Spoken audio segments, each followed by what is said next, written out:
Welcome. Okay, so we're starting a 2-week series. And so if you see, like, wait a minute, I think he preached in that exact same outfit 2 weeks ago. Hold on. We're recording them both today. Don't worry. I have actually 2 shirts. Since the third week in December, the week before Christmas, I feel like there's been sort of this concept bouncing around in my head. I had read this story and I knew that there was something there. Actually, if I'm being honest, I can go back a few years and I read this exact same story and I knew there was something there, but it wasn't as strong. It just sort of gets put away. It was in my notes, in my phone, but I couldn't make heads or tails of it. And so then I read it again in December, and it's almost like, if you haven't ever spoke, I guess I'll do the best I can to explain it, but just it's hard to describe. But it's almost like it's a concept that you can smell. You can kind of smell it, but you can't put it into a shape that makes sense yet. Sometimes it's like you can smell an idea before you can see it. Lesson 1 for all you people that intend to speak in front of people: don't try to preach on a topic before it's ready. I think I've been a part of sermons where people were preaching something before it was quite ready in their mind. I know for a fact that I've preached on stuff before it was ready. And so I'm excited. Actually, this week, it feels like it kind of all like clears up a little bit. Ezekiel 37, everything I just said is about to make a lot more sense. Ezekiel 37, verse 1, the hand of the Lord was on me, and he brought me out by the Spirit of the Lord and set me in the middle of a valley. It was full of bones. He led me back and forth among them, and I saw a great many bones on the floor of the valley, bones that were very dry. He asked me, Son of man, how can these bones live? I said, Sovereign Lord, you alone know. Verse 4, then he said to me, prophesy to these bones and say to them, dry bones, hear the word of the Lord. This is what the sovereign Lord says to these bones. I will make breath enter you, and you will come to life. I will attach tendons to you and make flesh come upon you and cover you with skin. I will put breath in you, and you will come to life. Then you will know that I am the Lord. If you're just joining, if you got in here, this is a vision that Ezekiel's having. This is not something that's happening in the physical. This is God showing Ezekiel his vision. Verse 7, so I prophesied as I was commanded, and as I was prophesying, there was a noise, a rattling noise, and the bones came together, bone to bone. I looked, and tendons and flesh appeared on them, and skin covered them, but there was no breath in them. Remember, the reverse was true. When God said what he's going to do, he started with the breath and worked back to the bones. Now they're starting at the bones. There's a formation here. I don't know how far into it we'll get. Just know the way that this is written is very creative. This is not haphazard, throwing it together. This is a constructed story. This is an intentionally constructed story. I looked, and tendons and flesh appeared on them, and skin covered them, but there was no breath in them. It's kind of a creepy story, to be honest. There's this army of assembled bodies, no life. Then he said to me, prophesy to the breath, prophesy, son of man, and say it. This is what the sovereign Lord says, come breath from the 4 winds and breathe into these slain so that they may live.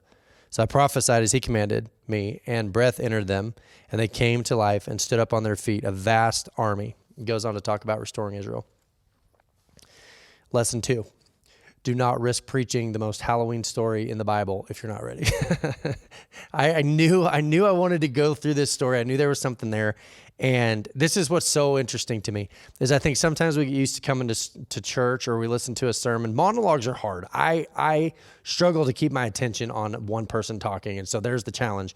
But here's what I hope. I hope that in the next few minutes, just in the course of this sermon, something about this story can be applied to your life in a way that genuinely changes the way that life goes for you. I think that would be great. I think that would be the best goal we could hope, is that by God showing Ezekiel this story, by Ezekiel recording it, by the Bible telling it to us in a way that we can apply, there's good to be had here. Let's look past the creepiness. Let's look past the sort of zombie element that is so obviously at the surface, and let's look below that. This is a story. And in the Bible, the thing I love about stories is there's something to pull out of it. When you look at this story, as off-putting as it is, there's something about the truth, or something's happening there to derive or to pull out of the story. The reason, let's see if this makes sense. The reason this story is creepy is because death in this story is moving the wrong direction. As much as much as we don't like death or thinking about death or talking about death, we're aware of death. We know that death exists. And there's a certain level of comfort that we have with death because it moves one direction. You go from life to death, and then that's it. But in this story, in this vision of Ezekiel, death is moving the wrong direction. You're seeing a valley of dry bones, and all of a sudden the bones begin to rattle, and God draws them back together. If you've never heard T.D. Jakes teach on this story, it is amazing. It's an amazing teaching. But the bones begin to rattle and start to move back. Death is going the wrong way. Death is moving the wrong direction. And we already don't like death, but we especially don't like death when it's doing something unpredictable. This story talks about death in reverse. It talks about death, restoration, life, and purpose. Death, restoration, life, purpose. That is absolutely backwards. 4 points. If you've taken notes, if you're going to write down notes to try to remember what we went over today, if for some reason you're able to take something out of today and put it into practice, here's how I organize it. It's in 4 different points. First point, the Alpha and Omega theory. The entire Bible is written through an Alpha and Omega theory. What that means is this. The description of Alpha and Omega theory is that the end was written in mind all the way backwards to the beginning. From the entire Bible, Jesus, the cross, the resurrection, the way that it would go, the Revelation stuff that we still can't fully understand, all of that was already in place. The end was in place throughout the whole story. It's like if this was a comedy, it's called a callback. You reference something that was funny and you're like, oh, that's what that was. It was, the end was already in mind. It was already scripted throughout the whole story. The entire Bible is written in the Alpha and Omega theory. I look at Matthew chapter 16, verse 21. There's 3 of these. I'm only going to read one for the sake of time. 3 places where Jesus specifically talks about his death on the cross. 3 times, Jesus tells them in plain terms. But you'd think if Jesus told you, you'd get it. They didn't. Okay. Matthew chapter 16, 21. From that time, Jesus began to explain to his disciples that he must go to Jerusalem and suffer many things at the hands of the elders, the chief priests, and the teachers of the law, and that he must be killed on the 3rd day to be raised to life. So it's not like sometimes Jesus talking in parables and they're like, oh, I don't get that. I wonder what that one's going to mean. It says he's full on explaining it fully. The end was already established as he's teaching. They're like, I wonder what that means. He'll be killed and raised the 3rd day. That means exactly that. Mark 9, 30 through 32 is another one. Mark 10, 32 through 34. There are 3 specific places where Jesus spells out his death, the end from the beginning. But even more so, you go all the way back to Genesis, first chapter in the entire book in the entire Bible. Genesis 22, 1 through 19 talks about Abraham taking Isaac to the top of the mountain. It's the sun, and the sun is carrying wood. Where have we seen this in the story of Jesus? The son is carrying wood to the top of a mountain. You know, Jesus, the crucifixion was on the hill of Golgotha. And so you see it all the way back in the first book, and it says that he's walking up to be a sacrifice. And here's what's crazy. We hear this, and we're like, oh, that seems kind of gross and off-putting. In the day, false gods would ask for child sacrifices all the time. It didn't stand out as unique. What stood out as unique is that God spares him at the end and provides a sacrifice. There is so much of the end that's already in place and is scattered throughout the entire Bible. The end, the death and resurrection already in place all the way back generations, thousands of years earlier. In that story, God spares Abraham's son. In the story of Jesus, he doesn't spare his own son. The cross and the resurrection, guaranteed, think of it this way. The cross and the resurrection guaranteed that Jesus moved through his ministry with purpose and mission. That because he knew the end, it dictated his daily decision-making. That to say this whole point, the whole sermon so far has been a setup for this moment right here. This is where this concept went from like kind of a smell. Like I kind of get it. I kind of understand it. I read the title. I listened to the sermon or the podcast out of respect. I felt like I should because the title was so meaningful. But really, the title of the podcast is what explained it. Donald Miller has a podcast, and the title was "Start by Writing Your Eulogy Now." Instantly, I'm like, that's what I've been trying to. That's it. Like and like I said, I listened to the podcast, and it's okay podcast, but the title was "Write Your Eulogy Now." Imagine what your eulogy would hold. And you go back to Ezekiel 37, and remember, it's a vision. There are things that we're supposed to derive out of the story of these bones rattling back together, but this kind of stuff, from death back to life, out of curiosity, I put a list of things together as I'm going through in my mind of like what I hope people say at my eulogy, and you're thinking about it. I had to start. I couldn't clarify what I wanted people to say until I was sure of what I wanted them not to say.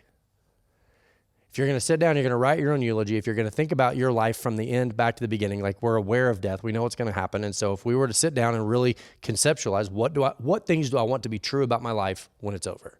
When it's the end, when I'm the valley of dry bones, what do I want people to say about me? What legacy do I want to leave? Here's what I would not want said at my eulogy. Jordan Weaver, he made his wife sad a lot. That would be like the opposite of what I want to be true. That my life was a burden to the person that I loved the most. What about this one?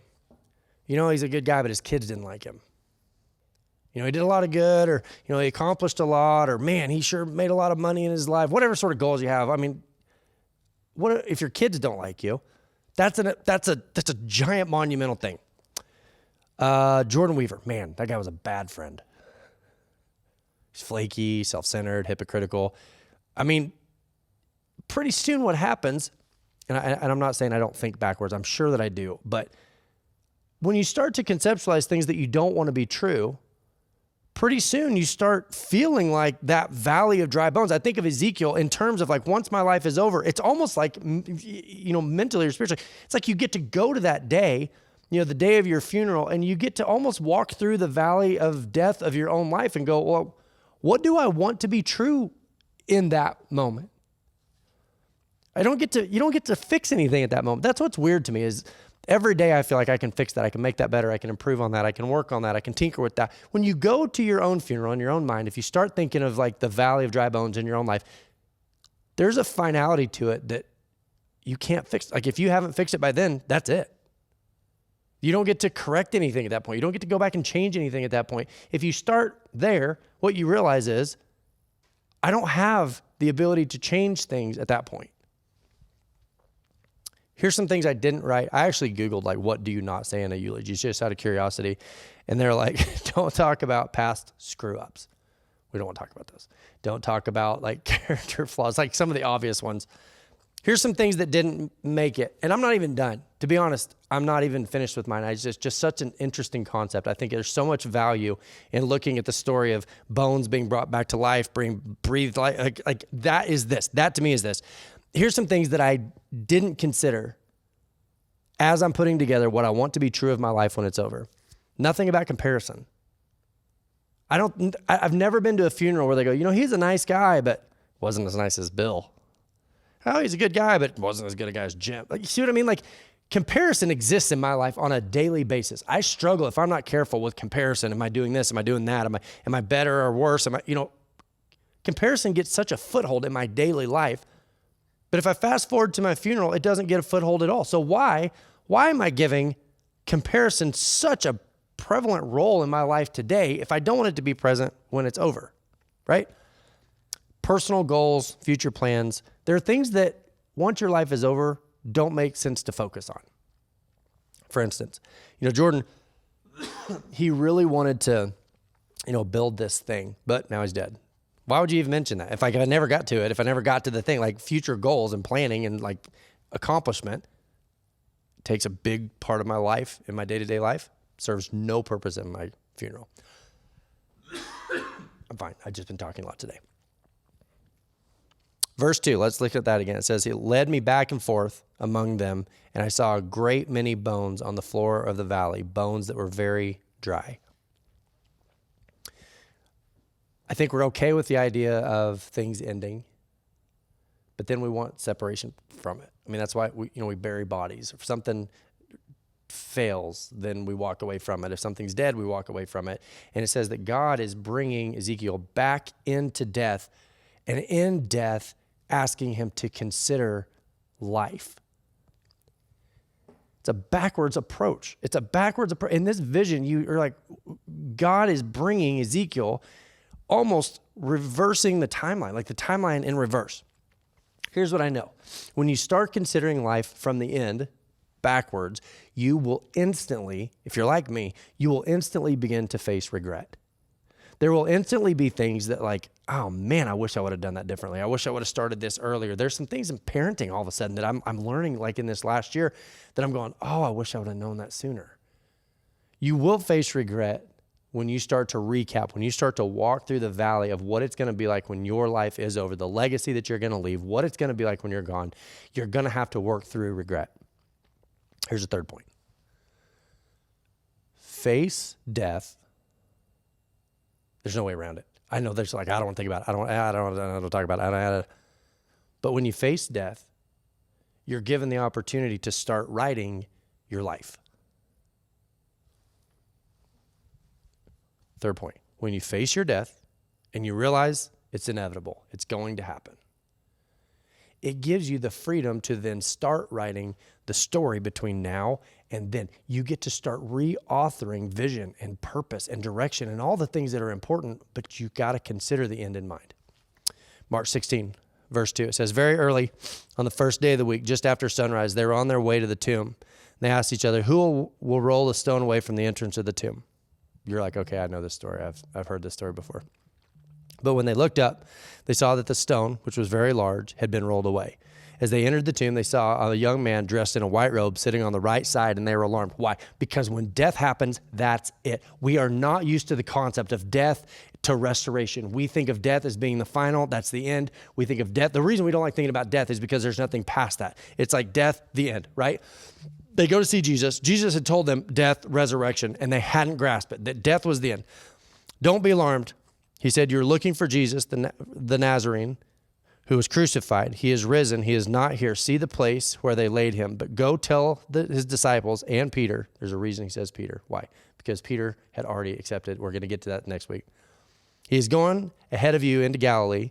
There you will see him just as he told you.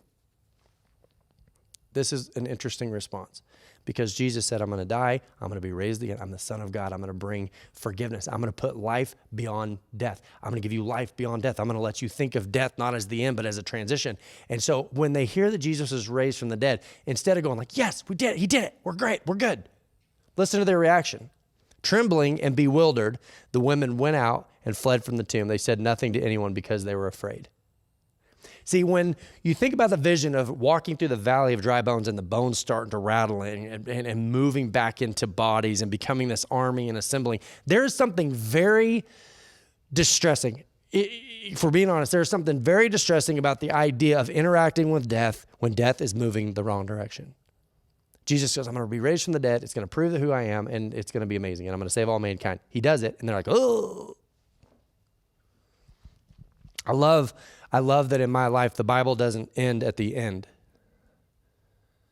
That it goes through this transition of death into new life. Now, I don't just mean that as a physical sense. I mean, we think of like a physical death as being the end. The Bible talks about a physical death being a spiritual transition. I get that. But I also think this. I think if we would allow it, I think the Alpha Omega theory that the Bible goes through, I think would be a huge advantage in our personal day-to-day lives, in the way that we live our lives, in the way that we parent, in the way that we interact with people in our families. I think that life after death, or death and then back to restoration and forgiveness and all the things the Bible talks about, is useful now. There's a practical usefulness to the idea of considering death, going there, looking at it, and then getting to work on the story between now and then. Almost think of it this way. You know, one of the things they say about animals that separates animals from humans is that people have a sense of their own death. We know, we're aware that we're going to die. Some of us think about it more than others. But I think it's an advantage. I think knowing that this ride that we're on ends at some point is an advantage, but it's got to be intentional. We can either avoid it altogether, or we can look at it. We can walk through the valley of dry bones and go, God, what can you do with this? What's possible? I mean, I walk through my death. I walk through the end of my life, and I think back and I go, okay, God, what can you do with the story as it is today? Verse 7 says, so I prophesied as I was commanded. Actually, he says, can these bones come back to life? And Ezekiel, being a smart guy, he's like, only you would know. I mean, obviously, this feels like a setup. He's not going to be like, I don't know. So I prophesied as I was commanded, and I was prophesying. There was a noise, a rattling sound, and the bones came together, bone to bone. I looked, and tendons and flesh appeared on them, and skin covered them, but there was no breath in them. I think this is a very specific order. I don't think this order is listed. It doesn't say it just all happened all at once. It says there was a process. There was this bringing back the pieces, putting the pieces back together, and then, verse 10, then it says this. So I prophesied as he commanded, and breath entered them, and they came to life and stood up on their feet, a vast army. I think sometimes we get so determined, God, please fix me. Fix me in the condition that I'm in. I've messed everything up. I've made so many mistakes. I've made a mess of my life. I've battled through addiction. I've ruined relationships. I've started and not finished. All these things that we do. Oh, God, just fix me, make me better. But this is different. This is not saying, God, take my life and make it more life. It says, I'm accepting that death happened in this story. The death that I tried so hard to avoid happened. And you're not fixing me. You're restoring me. We think of fixing as moving forward. Fix me before I die. This is saying, no, the death and then restoration, I'm bringing things back together in a way that only God can. I'm bringing things back into life. And the only way that this works is if God breathes life back into it. I don't think the order of that is unimportant. Here's one of my goals. I'm just going to tell you guys, and then as you're working on it, make your own list. But here's the number one thing on my list. Here's the number one thing I hope people say was true in my life. Now, keep in mind, I'm saying this as a goal. Like between now and whenever God takes me home, this is a goal I've got between now and then to work on. I want to be the most loved by the people who knew me the best. I want the people who knew me the best, Lacey, Jet, Cody, and then out from there. I want those three people to get my best. I know that I want that to be true. I want, when I'm gone, I want that to be something that was true about my life. So that means now today, I have some reordering. I have some reprioritizing. There's some things that I'm going to have to set down. I know that comparison is active in my life, but won't be active in my death. And so I need to address that. I want to be loved by the people that knew me the best. That means I have to start setting other things down. Do you see the advantage of what I'm talking about? It's like God is letting us in our minds. If you're a human, you're aware that your own death is going to happen. And an advantage of that is you go there and then you start working your way back. And it's like the reality of death starts to create life. Where have you heard that before? Death, new life. Death, different life. There is a practical, logical usefulness to the acceptance of impending death and the life that can be lived between now and then. We beg God to fix us, and his desire is to restore us. Here's the last one.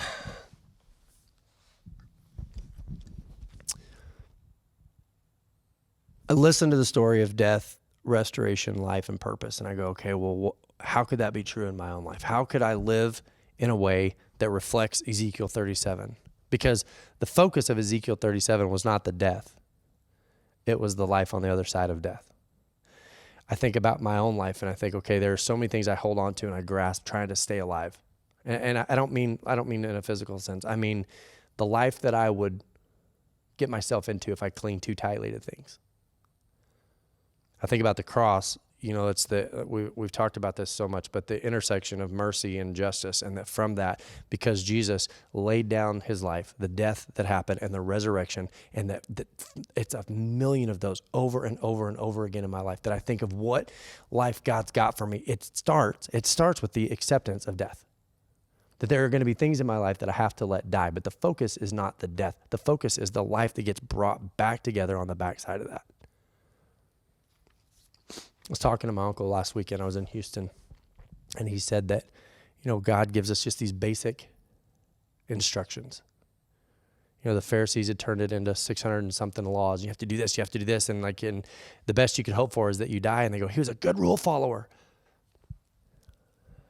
I've heard a quote that says, the road to hell is paved with commandment followers who thought they were doing it and didn't need Jesus. So if I go to this story and I go, God, what does it look like for the dry bones area of my life? if I could start seeing life brought back together, here's what I think we settle on, some variation of this, some version of this. Here's what I would encourage you with. You're going to have to do your own homework.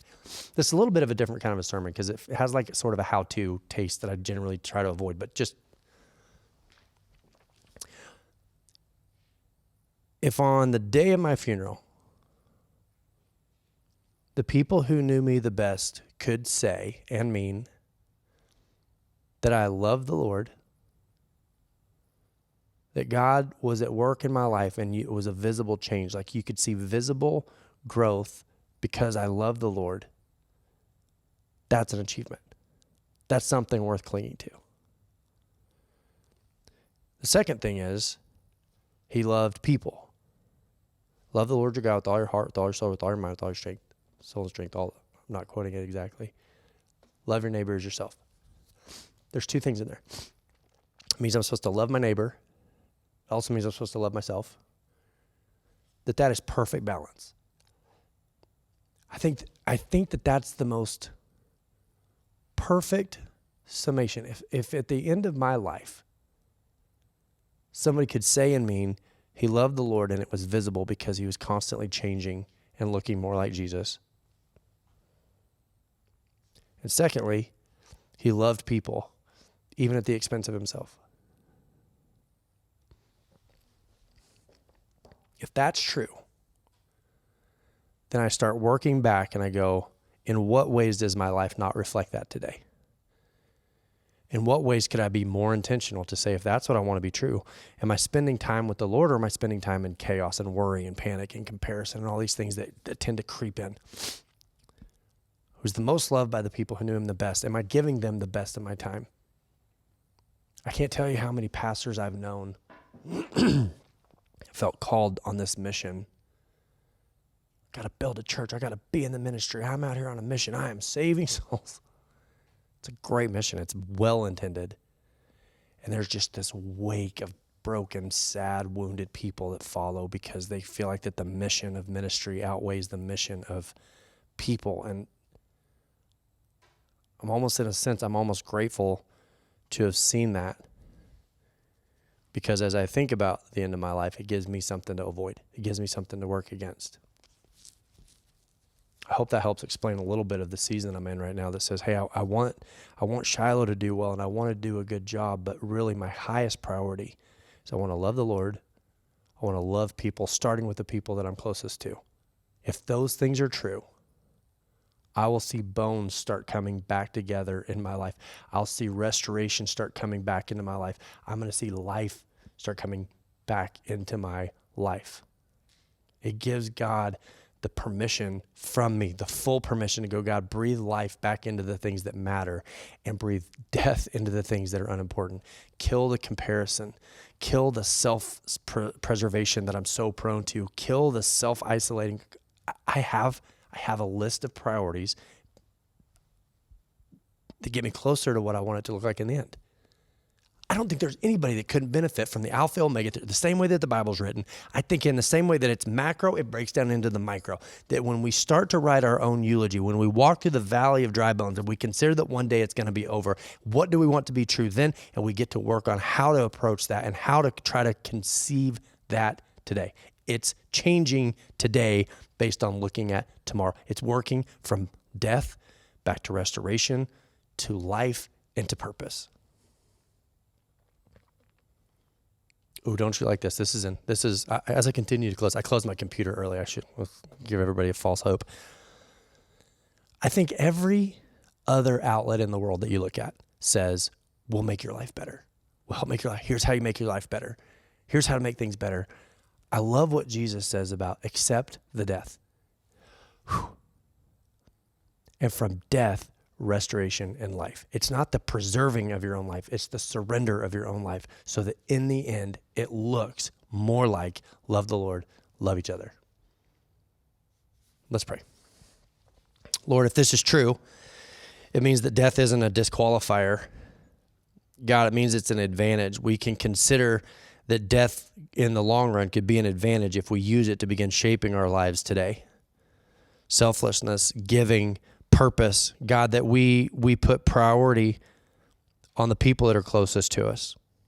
We start stepping back from the manic that comes when we pursue all of the things that won't matter in the end. God, it's interesting. It's so fascinating to me. I pray that it makes sense, but it's so fascinating when we look at the end, how much of our day is spent on things that won't matter. Not 1 minute that I spend on my cell phone is going to be useful to me when it's over. God, help us to start to build a life that's based on loving the Lord, loving each other. God, give us a vision for our life, the way that that would look if we could get a hold of that. God, that we walk through the valley of dry bones and that life begins to happen as a result.